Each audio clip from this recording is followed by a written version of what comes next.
Lucien Maier proudly presents In the Blood.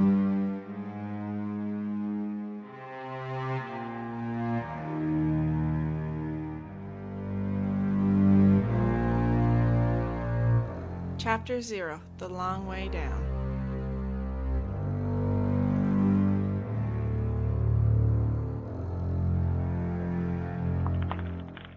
A small pebble came and hit him square in the forehead. "Son of a bitch! Watch where you put those big-ass clodhoppers," Taylor yelled above him. Scott laughed. "Oh, I'm sorry. Did I hit you?" he asked back, trying to sound innocent. Scott started to whistle as he pushed his foot into the wall. He pushed off the foot, catching the next hold with his fingertips. His arms flexed, pulling him to the next safe hold for his foot. "You know damn well you hit me. Stop being so proud of it," Taylor yelled back. They continued to climb and banter towards the top of the cliff. They had been climbing together for years. Someone who didn't know them would think that they were arguing all the time.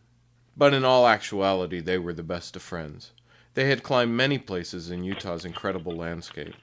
They had spent some great summers exploring Utah's backcountry. Scott was the one that brought Taylor into climbing, and they had been friends before either of them could remember. Taylor and Scott had met at the library. Very few times does friendship endure through story time. However, their friendship had endured. It had been the one thing they had both learned to count on, even when everything else had been taken away. That first summer, they had become fast friends. They spent their summers going around Salt Lake City and exploring the mountains behind their homes. It had been rough for Taylor. He had lost his family when he was 13. This was one of their favorite faces to tackle. It had an incredible view, but most unique was the fact that as you climbed up the sheer rock wall, not 20 feet away was a roaring waterfall. Hanging 80 feet in the air next to thousands of gallons of roaring water is quite unique. And after 20 minutes of climbing, Taylor finally swung his leg over the last hold and popped over the edge. When they got to the top, they sat with their feet dangling off the edge. They looked into the valley below. Taylor had short dark hair that, if left to its own devices, would turn into a curly mess over time. His eyes were a strange hazel. He had a light build, a little too skinny. He was about 6 feet tall. Scott, on the other hand, had long blonde hair and deep blue eyes. He was a medium build and slightly shorter than Taylor. They both lit up a cigarette and relaxed, as much as one can sitting on top of a 100-foot cliff. "So, we gonna tackle the upper face today?" Scott asked. "Tiffany's gonna be pissed if we do," Taylor asked in return. Tiffany was Scott's girlfriend and expected them back in a couple of hours.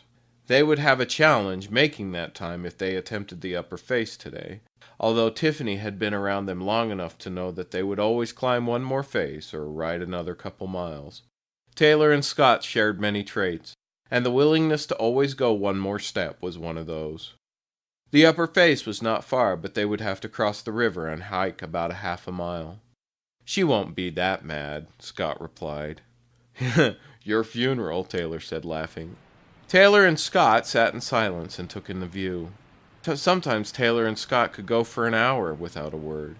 They were not talking, but they were still in sync with each other. They had been friends for so long they had a bond deeper than language, and they enjoyed one of those moments now. First Taylor's family, and when they were 18 they had lost Scott's mother, who had taken Taylor in. They only had each other.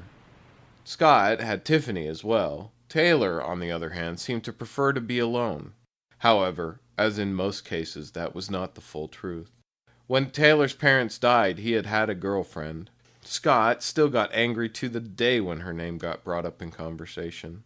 She had left Taylor because it did not fit into her plan to deal with a grieving boyfriend. Taylor was never mad at her, saying that he understood. However, the cold shoulder that she received from Scott was legendary. Taylor had been pushed, set up, tricked into, and any other method you can imagine to meet this girl or that. He never took more interest than friendship. They finished their smokes and got up. Scott stretched his back. "You okay to go on there, old man?" Taylor asked. "What the hell, man? You're older than me," Scott snapped back, smiling. "Only in body," Taylor replied. "That's the truth," Scott said, rolling his eyes. They walked to a crossing point over the river. A rope was fixed on both sides of the river to allow them to wade across. They clipped into the rope and started to inch across the ice-cold water. The cold water waking up their senses. The cold water almost made Scott reconsider his decision to take on the upper face. When they were halfway across the river, the rope started to make a strange noise. Taylor looked at the two tie-off points, but they were secure. The noise came again. What they could not see was the rope had frayed away, and with the new weight of the two young men on it, it could not hold very long. "I don't like the sound of that. Move!" Taylor yelled over the rumble of the river. Taylor was almost across when he felt the rope go. It snapped at the weak point. It let Taylor and Scott loose. Taylor reached out and grabbed Scott by the forearms. He tumbled into the river, but Taylor had a good grip. The current was strong, but Taylor held with all his might. "Get on your feet!" he screamed at Scott, who flailed wildly in the water. The rope had ripped free, and now they were entirely on their own in the current.